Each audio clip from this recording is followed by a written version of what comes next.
MBTI가 궁금해. S와 N이 최악인 경우. 여러분들의 궁금증을 위해 티제월드에서 심층적으로 분석해드립니다. N은 망상병이냐? S는 생각이 없냐? S와 N 중 최악의 유형은 무엇일까요? 지금부터 심층적으로 분석해드리겠습니다. TJ월드 구독 꾹! 좋아요 꾹! MBTI는 가볍게 보면 16가지 유형으로 나뉘지만 좀 더 심층적으로 들어가면 MBTI는 인간의 인식을 담당하는 인식기능과 인간의 판단을 담당하는 판단기능으로 구성됩니다. 앞선 궁금해 시리즈에서 다뤘듯 최악의 인간상은 판단기능이 무너졌을 때 나타났습니다. 그렇다면 판단기능이 아니라 인식기능인 S와 N이 최악이 되면 과연 어떤 일이 벌어질까요? 인식기능은 S와 N, 더 심층적으로 분석하면 SI와 SE, NI와 NE로 나뉩니다. 1. SI, 내향감각, 과거를 기준으로 상황을 인식함, 익숙한 패턴, 전통과 규칙, 입증된 경험을 통해 인식한다는 것.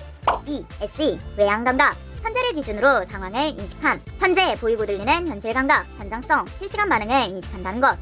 3. NI, 내향직관, 미래를 기준으로 상황을 인식함, 이면의 본질, 개연성, 맥락, 의미를 통해 앞으로 어떤 일이 벌어질 것인지 인식한다는 것. 4. NE, 외향직관, 차원을 넘어 상황을 인식함, 몇 차원을 건너뛰는 연상, 비현실적 상상, 독창적인 조합으로 아이디어를 확산하며 인식한다는 것. 과거를 중심으로 보는 것이 착한 것도 아니고 현재를 중심으로 보는 것이 나쁜 것도 아니며 미래나 가능성을 본다고 해서 틀린 것도 아니고 차원을 넘어 상상한다고 해서 옳은 것도 아닙니다. 어떤 것을 기준으로 상황을 인식하는지가 다른 것이죠. 그렇다면 S와 N은 언제 최악이 될까요? 자신의 인식 방식만이 옳고 좋은 것이라고 주장하며 다른 인식 방식을 무시하고 깎아내릴 때입니다.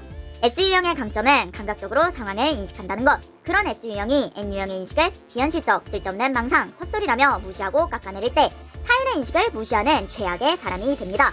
의미, 맥락, 가능성, 미래 해석을 전부 부정하는 순간 최악의 S유형이 되는 것이지요. 그렇다면 N유형은 어떨까요?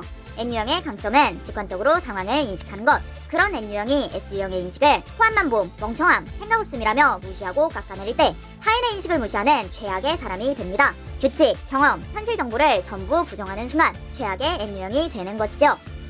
S랑 N 중에 누가 더 최악이라는 거야?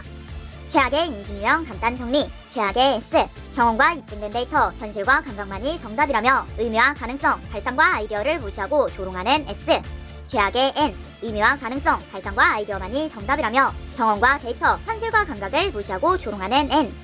S와 N이 최악이 되는 순간은 다른 인식 방식을 배척할 때입니다.